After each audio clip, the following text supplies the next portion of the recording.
Assalamualaikum warahmatullahi wabarakatuh.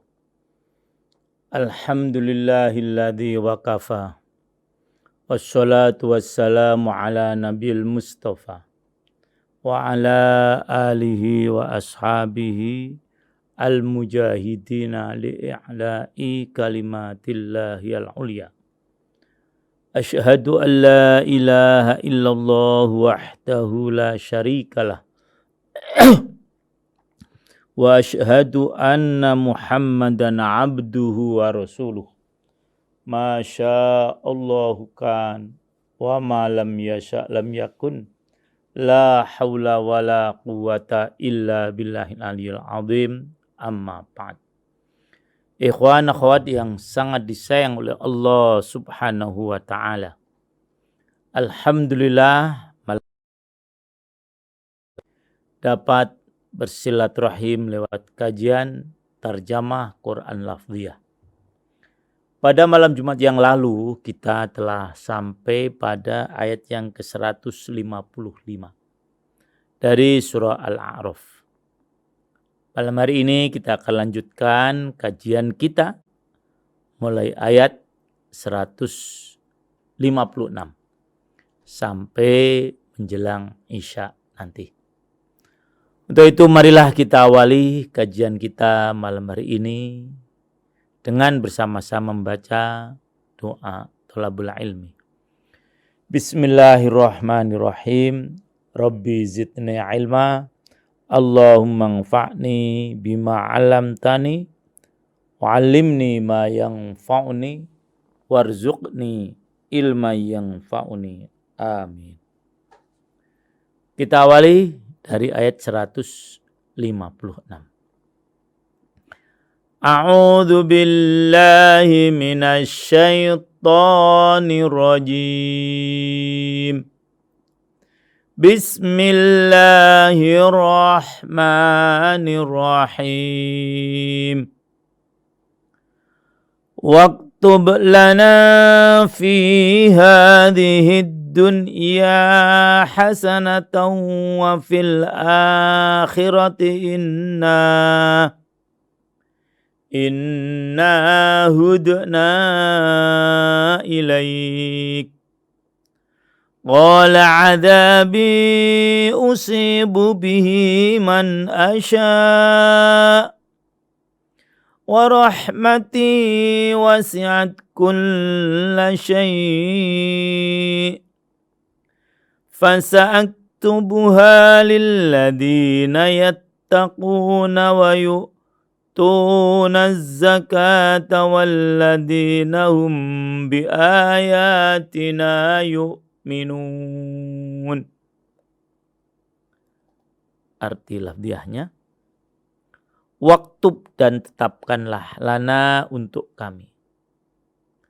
Fi hadhihi dunya, dalam kehidupan dunia ini, hasanatan, kebaikan. Wa fil akhirati, dan di dalam kehidupan akhirat, kebaikan juga maksudnya. Inna hudna, sesungguhnya kami kembali. Ilaika, kepada engkau. Qala, dia Allah berfirman. Adabi, siksaanku, usibu, akan aku tetapkan, aku timpakan. Bihi, dengannya adabi. Man asya, kepada siapa yang aku kehendaki. Warahmati, dan rahmatku. Wasi'at, meliputi kulla syai'in, segala sesuatu. Fasa'at tubuha, maka aku akan menetapkannya. Rahmat maksudnya. Lilladina taqun, bagi mereka yang bertakwa.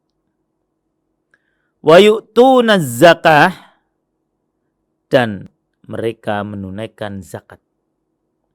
Wa yu'tuna zakata, Walladzina hum, dan mereka itu, walladzina, dan yang hum mereka, bi ayatina, kepada ayat-ayat kami, yu'minun, mereka beriman. Demikian arti lafdiyahnya. Adapun arti secara keseluruhannya adalah, dan kami tetapkan, dan tetapkanlah untuk kami kebaikan di dunia ini dan di akhirat.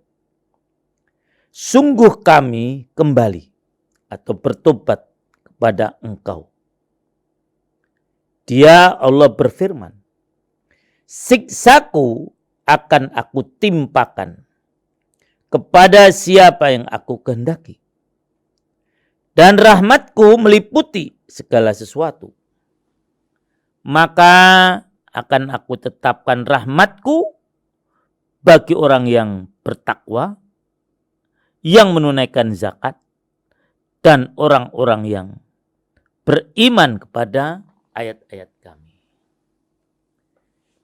Ikhwan akhwat yang sangat dimuliakan oleh Allah. Ini masih ucapan dari Nabi Musa alaihissalam.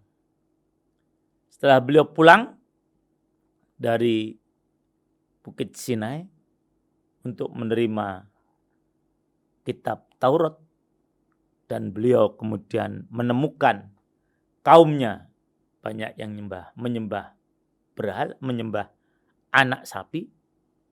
Kemudian beliau sadarkan mereka, dan alhamdulillah banyak di antara mereka yang sadar.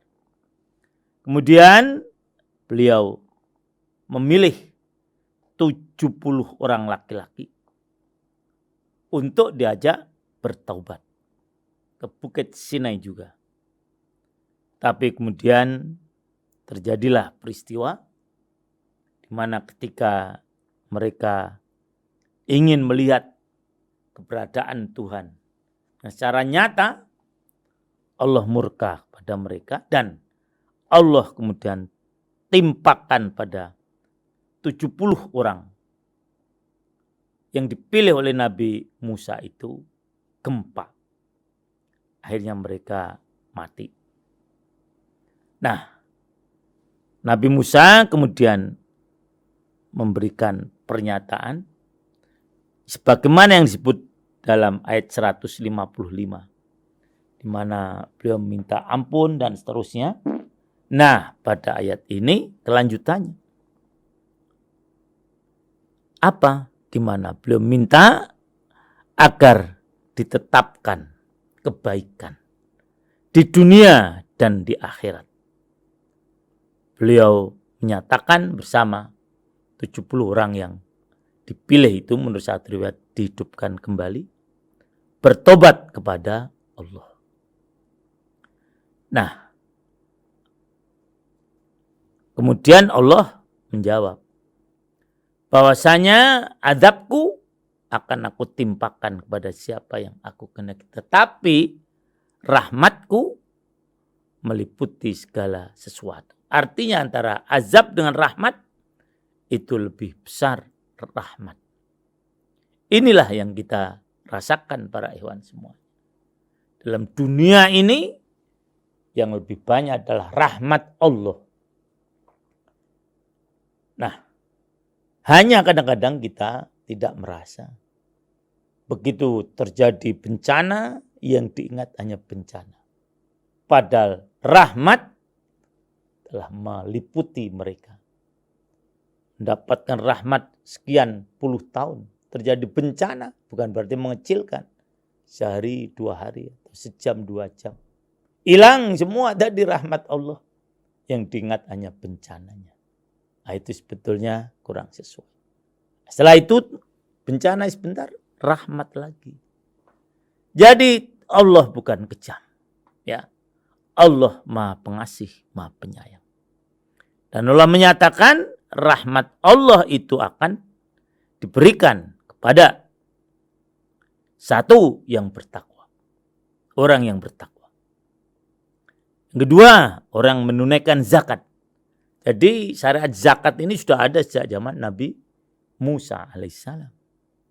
Dan mereka yang beriman kepada ayat-ayat Allah sudah tentu saat itu kitab Taurat. Kemudian selanjutnya rahmat Allah akan diberikan kepada siapa lagi? Nah, Allah jelaskan pada ayat 157. Ini agak panjang para ikhwan. Alladzina yattabi'una ar-rasulan nabiyyal ummiyal ladzi yajidunahu maktuban 'indahum fit Taurah.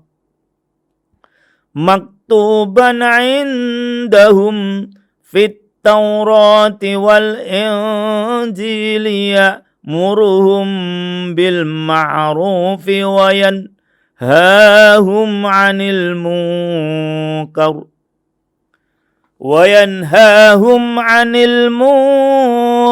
wa yuhillu lahumut tayyibati wa yuharrimu 'alaihimul khaba'ith ويحرم عليهم الخبائث ويضع عنهم إسرهم والأغلال التي كانت عليهم فالذين آمنوا به وعزروه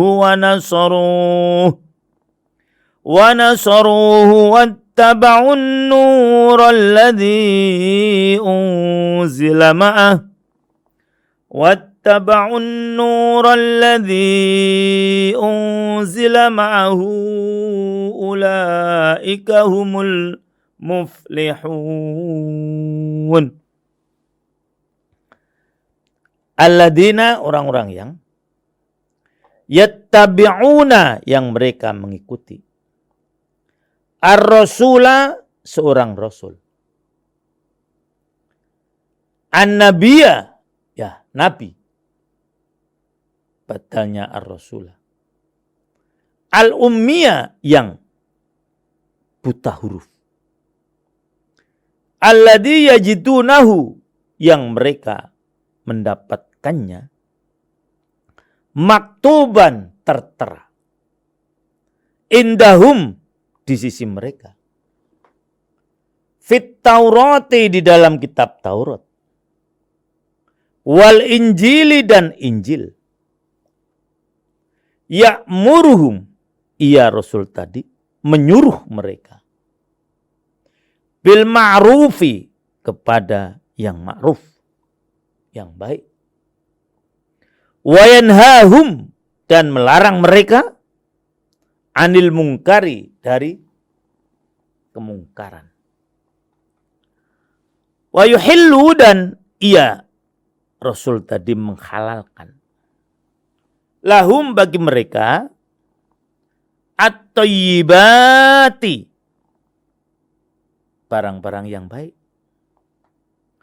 Wa yuharrimu, dan mengharamkan alaihim, atas mereka al-khaba'ith, barang-barang yang buruk. Wa yad'u, dan meletakkan, atau diterjemahkan oleh Departemen Agama dengan membebaskan. Anhum, dari mereka, israhum, beban berat mereka. Wal aghlalu, dan belenggu-belenggu. Allati kanat alaihim, yang ada atas mereka.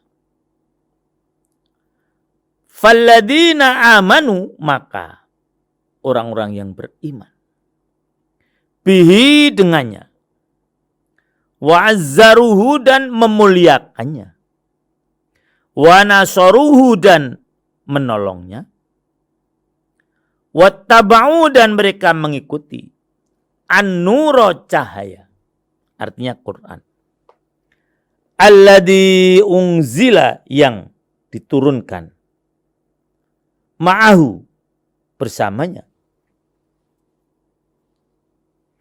Ulaika, mereka itu, hum, mereka, al-muflihun, orang-orang yang beruntung. arti secara keseluruhan, yaitu orang-orang yang mengikuti Rasul, Nabi yang ummi, yang tidak bisa baca tulis, yang namanya mereka dapati tertulis di dalam kitab Taurat dan kitab Injil, yang ada pada mereka, yang menyuruh mereka berbuat ma'ruf dan mencegah mereka berbuat yang mungkar, dan yang menghalalkan segala yang baik bagi mereka dan mengharamkan segala yang buruk bagi mereka, dan membebaskan beban-beban dan belenggu-belenggu yang ada pada mereka. Adapun orang-orang yang beriman kepadanya dan memuliakannya dan menolongnya dan mengikuti cahaya yang terang yang diturunkan kepadanya, yaitu Quran, mereka itulah orang-orang yang beruntung. Ikhwan akhwat, inilah kelanjutan dari ayat yang ke-156 yang menjelaskan kondisi masyarakat pada masa Nabi Musa. Nah, kemudian pada ayat ini tentang masyarakat yang mengaku sebagai pengikut Nabi Musa, yaitu yang mereka beragama Yahudi, dan juga yang mengikut Nabi Isa, ajaran Nabi Isa, yaitu orang Nasrani. Nah, mereka itu semuanya akan mendapatkan rahmat dari Allah apabila mereka mengikuti Nabi yang ummi, yang namanya sudah tercantum dengan jelas di mana?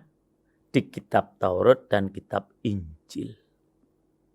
Jadi kalau sampai ada orang Yahudi menyatakan tidak mengetahui ada nabi yang namanya Ahmad atau Muhammad, menurut Al-Quran jelas bohong. Begitu juga orang Nasrani yang menyatakan bahwa dalam kitab Injilnya, di dalam kitab Injilnya itu tidak ada nama Ahmad, nama nabi yang diutus yang terakhir, yang akan menjadi penutup seluruh nabi. Mereka menyatakan dalam kitab Injil kok tidak ada. Menurut Al-Quran itu adalah bohong. Bisa dilihat, dilacak dalam sejarah agama.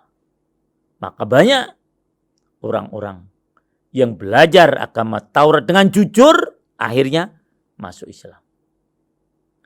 Yang mempelajari Injil dengan jujur akhirnya masuk Islam. Ini para ikhwan semuanya, pernyataan tegas dari Allah Subhanahu wa taala bahwasanya nabi yang terakhir yang bernama Ahmad itu namanya mereka temukan, mereka Yahudi dan Nasrani temukan di dalam kitab mereka. Kemudian Allah jelaskan lagi, nabi yang terdapat dalam kitab Taurat dan kitab Injil itu sifatnya, yaitu menyuruh mereka untuk berbuat ma'ruf dan melarang mereka berbuat mungkar, dan menghalalkan mereka barang-barang yang baik-baik. Maka yang dihalalkan oleh nabi yang tadi namanya di dalam tertera dalam kitab Taurat dan Injil mesti yang baik. Tidak ada yang dihalalkan yang buruk, tidak ada. Yang dihalalkan hal itu boleh lepas, ya. Itu mesti baik. Sebaliknya yang diharamkan mesti adalah khobais, buruk. Ya seperti yang jelas disebutkan oleh Allah dalam Al-Quran. Semua hampir semua dihalalkan oleh Allah. Yang diharapkan hanya 4, karena memang itu buruk. Pertama adalah darah yang mengalir, kemudian bangkai, kemudian daging babi, kemudian yang disembelih bukan tidak menyebut nama Allah. Jelas itu buruk. Dalam beberapa buku saya jelaskan tentang bagaimana keburukan dari jenis-jenis makanan ini.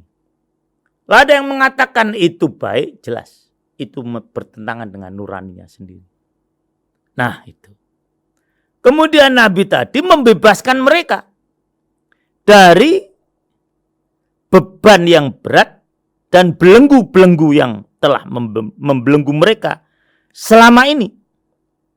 Nah, para ulama menyatakan bahwasanya syariat yang dibawa oleh Nabi Muhammad SAW tidak ada lagi beban yang berat yang dibekulkan kepada Bani Israel. Umpamanya untuk sahnya tobat mereka harus membunuh diri. Tidak ada lagi. Kemudian juga untuk memotong anggota badan yang melakukan kesalahan, tidak ada lagi. Kemudian untuk menggunting atau membuang pakaian yang terkena najis, tidak ada lagi. Taubat cukup istighfar. Barang yang kena najis cukup dicuci. Nah inilah beban-beban yang berat sudah diringankan. Nah oleh karena itu selanjutnya Allah menjelaskan, maka orang-orang yang beriman dengan Rasul tadi dan memuliakan Rasul tadi dan membantu Rasul tadi, menolong Rasul tadi dan mengikuti Al-Quran yang diturunkan kepada Rasul tadi, itulah orang-orang yang beruntung. Kunci keberuntungan hidup pada ayat ini adalah beriman kepada Nabi Muhammad Sallallahu Alaihi Wasallam, kemudian memuliakan Nabi Muhammad Sallallahu Alaihi Wasallam. Yang kedua, yang ketiga, menolong Nabi Muhammad Sallallahu Alaihi Wasallam, artinya melaksanakan syariatnya dan mengikuti Al-Quran. Ini jaminan orang-orang yang beruntung. Mudah-mudahan kita termasuk di dalamnya.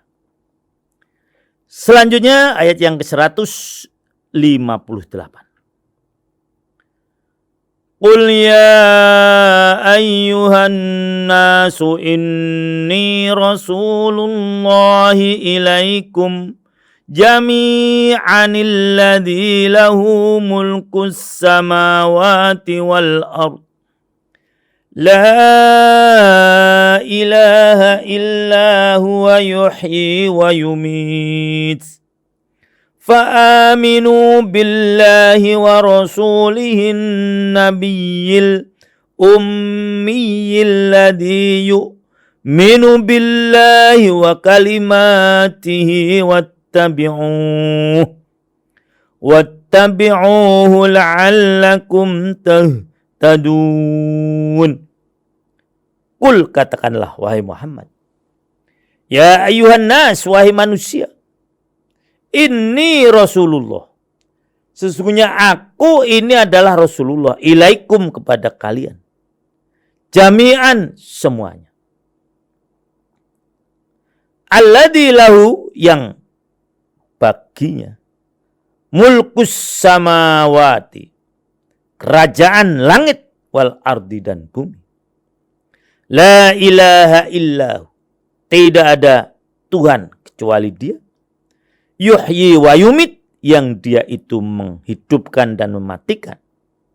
Fa'aminu, maka berimanlah kalian, billahi, kepada Allah, wa rasulihi, dan utusannya, an-nabi, yaitu nabi, al-ummi, yang ummi, yang tidak dapat membaca dan menulis, alladzi yu'minu billah, yang Rasul tadi beriman kepada Allah, wa kalimatihi, dan kalimat-kalimatnya, artinya firman-firmannya, wattabi'uhu, dan ikutilah dia, la'allakum, agar kalian tahtadun, mendapatkan petunjuk. Arti secara keseluruhan, katakanlah wahai Muhammad, wahai manusia, sesungguhnya aku ini utusan Allah bagi kalian semua. Allah yang memiliki kerajaan langit dan bumi. Tidak ada Tuhan yang berhak disembah selain Dia, yang menghidupkan dan mematikan. Maka berimanlah kalian kepada Allah dan Rasul-Nya, yaitu Nabi yang ummi, yang beriman kepada Allah dan kepada kalimat-kalimatnya, yaitu kitab-kitabnya. Ikutilah dia agar kalian mendapatkan petunjuk. Inilah misi Rasulullah Sallallahu Alaihi Wasallam, yaitu mengajak manusia, menyampaikan kepada manusia, mengajak mereka agar mengikuti, mengakui beliau sebagai utusan Allah.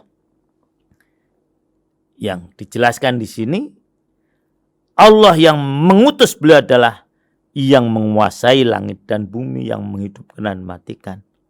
Nah, mereka diperintahkan untuk beriman kepada Allah dan Rasul-Nya yang ummi tadi.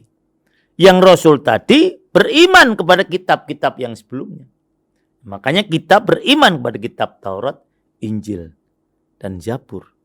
Kemudian ikuti Rasul tadi agar kita mendapatkan petunjuk. Akhirnya ayat 159. Wa min qaumi Musa ummatun yahduna bil haqqi wa bihi ya'dilun.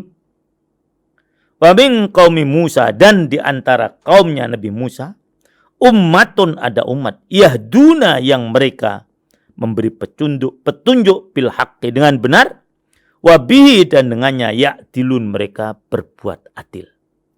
Arti secara keseluruhan, dan di antara kaum Musa itu terdapat satu umat yang memberi petunjuk kepada manusia dengan dasar kebenaran, dan dengan itu pula mereka berlaku adil, menjalankan keadilan. Jadi Quran itu menjelaskan apa yang memang harus diakui kebenarannya, dan menjelaskan apa yang harus disalahkan. Nah, di antara kaum Nabi Musa memang ada orang-orang yang mereka mendapatkan petunjuk. Jadi tidak semua pengikut Nabi Musa itu menentang Allah, menentang Rasul-Nya. Nah, inilah objektivitas Al-Quran yang harus kita contoh. Mana yang benar kita katakan benar, mana yang salah kita katakan salah. Mudah-mudahan kita semuanya dapat memahaminya dan melaksanakannya dalam kehidupan sehari-hari. Jazakallah atas semua perhatiannya. Mohon maaf atas segala kekurangan saya. Mari kita akhiri dengan membaca doa kafaratul majlis. Bismillahirrahmanirrahim. Subhanakallahumma wa bihamdika asyhadu an la ilaha illa anta astaghfiruka wa atubu ilaik. Assalamualaikum warahmatullahi wabarakatuh.